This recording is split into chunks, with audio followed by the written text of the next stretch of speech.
Bienvenue à vous dans cette nouvelle vidéo. J'espère que vous vous portez bien. Quant à nous, nous voici. Aujourd'hui, je suis avec Karen et Cyril. Ok, avec les deux, on va vous faire une vidéo témoignage, pas comme les autres. Et je rappelle que si on fait cette vidéo, c'est pour rappeler à certains que, en ce qui concerne le voyage, il n'y a pas de l'arnaque partout. On veut rappeler aux parents, on veut rappeler aux étudiants que non, il n'y a pas de l'arnaque partout. Donc voilà, ils vont vous raconter comment ils ont fait pour quitter de l'Afrique jusqu'ici, dans cette vidéo. Alors restez avec nous jusqu'à la fin et n'oubliez pas, laissez un pouce bleu, laissez les pouces bleus et on dit, c'est parti.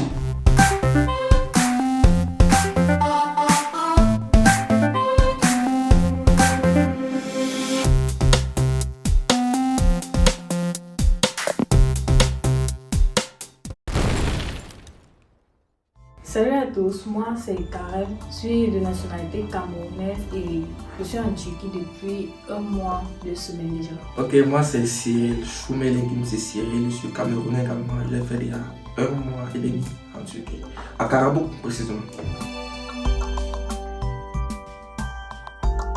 Moi déjà, j'avais un projet d'aller continuer mes études à l'étranger après mon baccalauréat. Mais le véritable problème, c'est que je ne savais vraiment pas où aller. Du coup, un beau jour, je défilais sur YouTube là. Je suis tombée sur l'une des vidéos de Staline, le grand Staline comme on l'appelle. Et puis, j'ai été attirée par ce qu'il faisait en fait. J'ai donc décidé de parler de cela à mon père et puis il m'a dit bon d'accord, si tu as confiance en lui, pourquoi ne pas essayer, pourquoi ne pas tenter cela. Et bon, c'est là que je me suis lancée, donc je l'ai contacté, il m'a donné toutes les instructions, je ne faisais que respecter. Bon, j'avais totalement confiance en lui, moi-même je ne savais pas, je me suis lancée aussi comme ça, oui. Et puis le résultat, moi-même j'étais satisfaite, très satisfaite. Pour ma part en fait, vu que elle c'est ma cousine à moi et lorsque elle et son père sont tombés d'accord, son père parlait à mon père par rapport à ce projet, ça lui aussi plu et lui aussi a été emballé par le projet.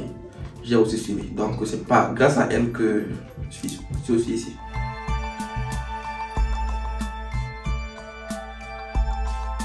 Bon, l'admission en fait, on l'a obtenue d'une façon très simple.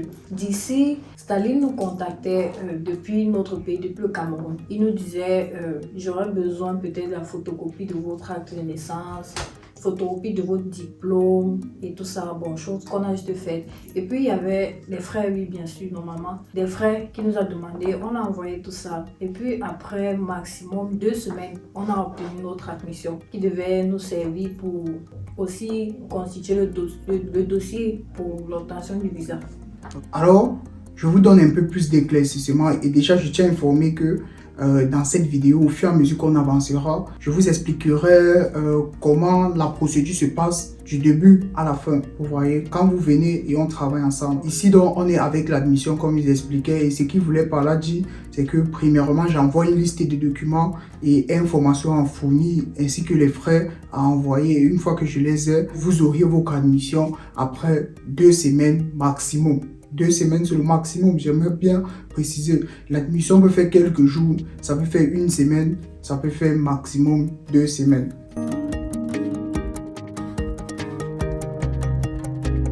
En fait, pour le Cameroun, en fait, pour nous, en fait, ça fait maximum comme 2 mois.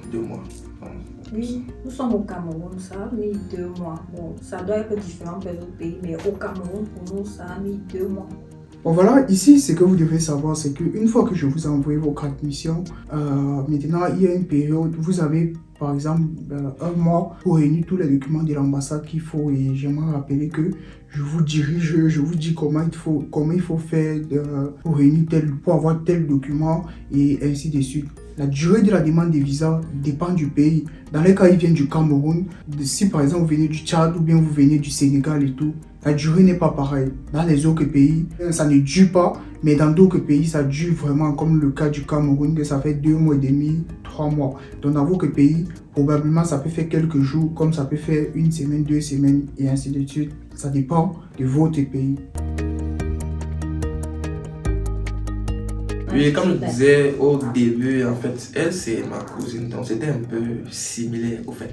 Donc une fois que le visa est sorti, n'est-ce pas, on a retiré et par la suite, on est allé à Ethiopian Airlines parce que là-bas, bon, c'était un peu coûteux. D'après lui, il a dit qu'il a vu un billet à Ethiopian qui était moins coûteux.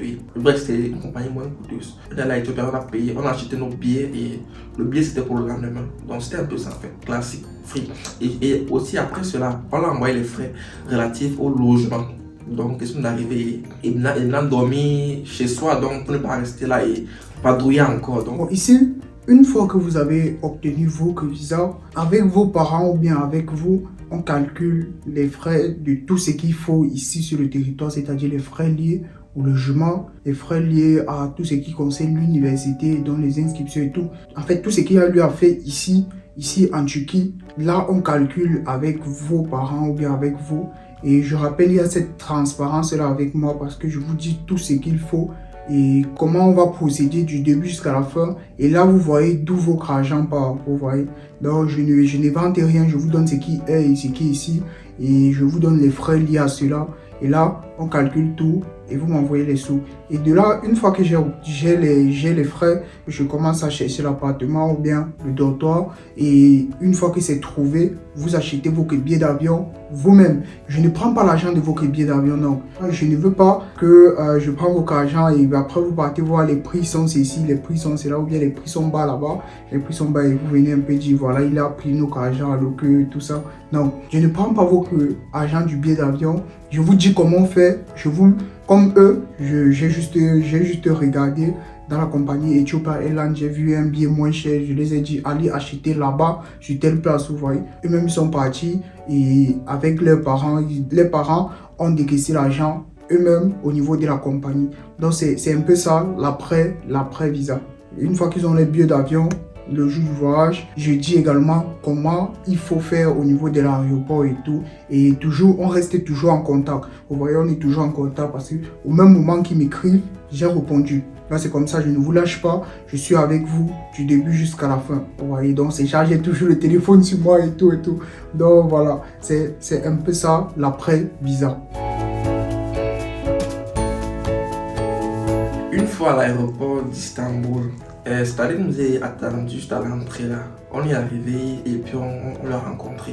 Il nous est pris, il a acheté le billet pour du bus direction l'hôtel. Une fois à l'hôtel, maintenant on a dormi. Vu qu'on est arrivé à 23 heures comme ça. On a dormi au matin, très tôt, 7 heures.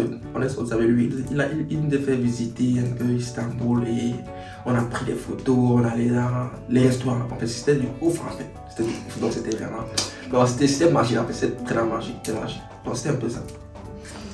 Bon, l'accueil à l'aéroport, une fois que nous sommes arrivés, avant qu'on arrive même à l'aéroport, il nous attendait déjà là-bas. Déjà, il était là. Donc, du coup, lorsqu'on est arrivé, on n'a pas trop eu de problème. Il nous a pris. Le fait, étant donné que nous sommes arrivés un peu tard, oui, on a passé une nuit à l'hôtel. Mais le lendemain, c'était parti pour les visites. Vraiment, c'était magique en fait. Le moment, bon, on a visité plusieurs endroits comme le Omar Square, c'était vraiment très beau. Les marais, balades en bateau et tout ça, c'était vraiment très beau, très beau. Bon, en fait, ce qui se passe ici est que quand je vous prends les frais, comme j'ai dit précédemment, après votre visa, je calcule tout ce qu'il y a lieu de faire ici. Quand je vous prends les frais, vous voyez, les frais des dépenses liées une fois qu'on se rend en Turquie en ce qui concerne la procédure. Là, à l'intérieur, il y a des frais de visite, vous voyez. Il y a des frais de visite et des frais d'hôtel. Et là, ça dépend de vous, vous voyez. Parce que là, ce n'est pas obligatoire, ce n'est pas quelque chose d'obligatoire. Si vous voulez visiter Istanbul, comme vous avez vu lorsqu'il parlait et comme vous voyez maintenant et tout. Si vous voulez visiter Istanbul, vous voyez. Là, on va également inclure les frais liés à cela. Mais si vous ne voulez pas et que les frais sont un peu limités, il n'y a pas de problème, vous voyez. Il n'y a pas de problème, on va s'abstenir de cela, vous voyez. Donc c'est quelque chose qui est inclus et c'est facultatif. Mais moi, comme je dis toujours, je conseille de le faire parce que ça fait vous découvrir quand même une partie de la culture turque et tout du côté de Istanbul. Vous voyez, c'est toujours bien d'un peu visiter Istanbul avant de partir dans votre ville respective. Donc voilà, c'est un peu ça en ce qui concerne Votre arrivée à l'aéroport, je vous accueille, je vous fais visiter si cela a été inclus. Et après, on passe une nuit à l'hôtel, vous avez vos chambres et tout, une nuit à l'hôtel. Et le jour qui suit, on évolue, on prend maintenant l'autobus pour votre ville respective. Donc voilà. Bon, une fois après les visites, on a pris l'autobus pour Karabuk, la ville dans laquelle on devait fréquenter en fait. Une fois ici, il nous a accompagnés dans nos dortoirs respectifs. Une fois arrivé, l'accueil vraiment c'était pas mal. Tout était déjà préparé, tout était déjà préparé. Classe, bon, on n'a pas trop souffert en fait. Ok, bon, c'est un peu similaire en fait. C'est un peu similaire. Une fois à Istanbul, on a pris l'autobus pour Karabük. Et de là, il était 6 heures. On a pris le taxi directement pour les dortoirs. C'était call free, simple.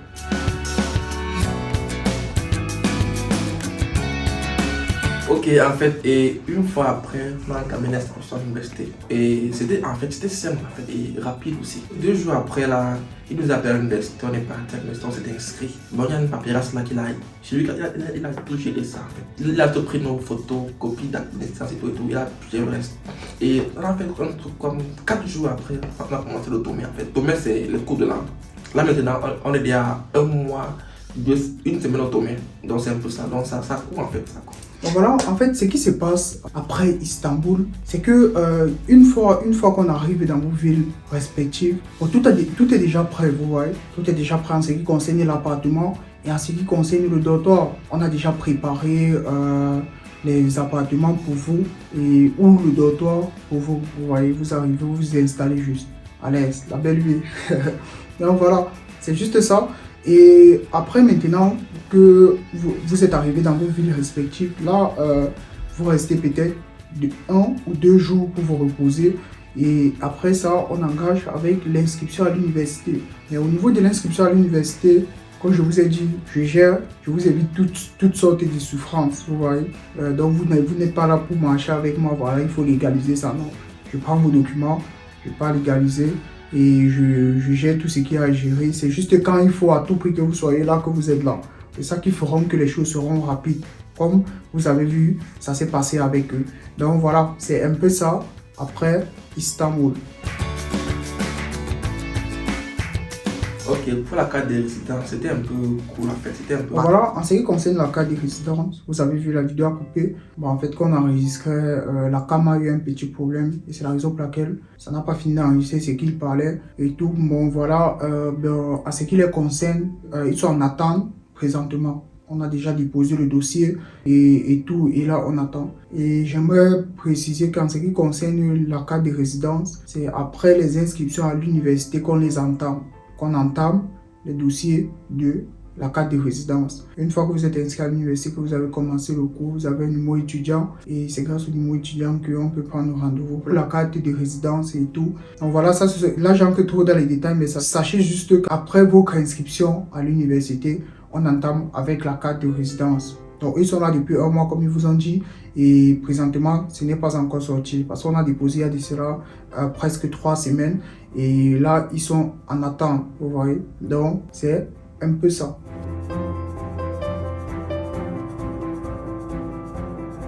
Et la carte d'étudiant s'obtient juste après la carte de résidence. Bon là maintenant la carte de résidence n'est pas encore sortie, mais d'ici là, parce que ça dure maximum 1 mois en fait. D'ici là ça va sortir et dès que ça va sortir, on va lancer la procédure pour avoir la carte d'étudiant. Donc c'est un peu ça. Bon, concernant la carte d'étudiant, actuellement nous sommes encore en attente, étant donné que nous sommes encore en attente pour la carte de résidence. Une fois qu'on l'aura obtenue, on va donc se lancer dans les procédures pour la carte d'étudiant en fait. On attend encore.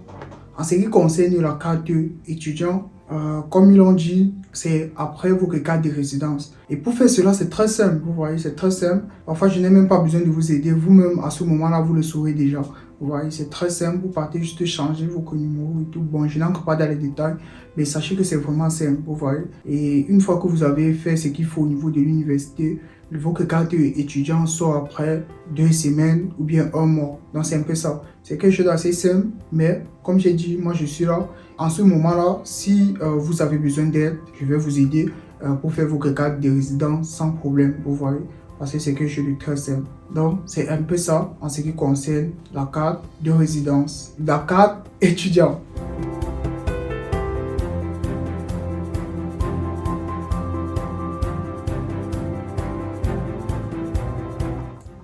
Ok, en fait, pour finir, n'est-ce pas, c'est simple, il n'y a aucun doute en fait. Avec Staline, c'est propre, c'est free et c'est sûr. Donc, et tout ce qu'il faut avoir peur pour ce qui concerne les arnaques, tout ça, c'est faux en fait. Avec lui, c'est propre, droit. Donc, faites-le confiance et vous ne serez pas déçus, comme moi, comme elle. Vous ne serez pas déçus. À mes frères camerounais ou n'importe quel continent en fait, vous qui souhaitez venir étudier en Europe, à l'étranger, on peut dire oui, à l'étranger, bon, je vous conseille vraiment de suivre Staline. Vraiment, avec lui, c'est la satisfaction sûre. Moi, par exemple, je suis un exemple. J'ai été beaucoup satisfaite et je suis très fière parce que je suis arrivée ici sans arnaque comme les gens le font sur les réseaux sociaux. Bon, le chemin a été très sûr avec lui. Donc, il n'y a pas de crainte là-dessus. Faites-le confiance et vous allez vous en sortir. Bon, pour finir cette vidéo, je tiens à rappeler, comme j'ai dit au début, je fais cette vidéo pour prouver aux étudiants, aux papas, aux mamans, à tous ces parents-là et à tous ceux-là qui croient encore que voilà, partout en ce qui concerne les procédures en ligne, ce n'est que des arnaques et tout. Et surtout concernant la Turquie, vous voyez. Parce que moi, je me dis, ça ne sert à rien de partir verser des sommes colossales auprès des agences et tout.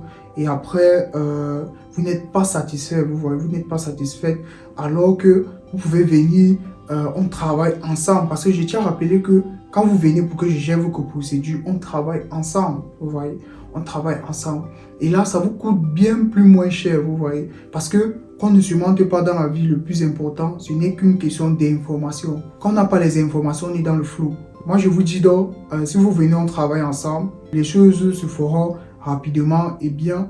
Et je ne vous garantis pas le visa, non. Et si quelqu'un vous dit quelque part qu'il vous garantit le visa, sachez que c'est un arnaque, non. On ne garantit pas le visa. Personne d'entre nous ne travaillons à l'ambassade, vous voyez. C'est l'ambassade qui a le dernier mot. Mais, qu'à cela ne tient, on réunit tout ce que l'ambassade veut et on dépose, vous voyez. Et on dépose, on fait les choses bien et on attend le résultat. Une chose dans la vie, quand on fait quelque chose bien, il y a toujours des résultats. Vous voyez, des résultats positifs d'ailleurs. Donc voilà, venez, on travaille ensemble et vous serez satisfaits comme mes deux étudiants là, Cyril et Karel. J'espère que cette vidéo vous a plu et j'espère que ça vous a un peu convaincu en ce qui concerne la procédure pour venir étudier en Turquie. Si c'est le cas, aimez juste la vidéo pour m'encourager. Ce n'est que ce que je vous demande et on se dit à la prochaine.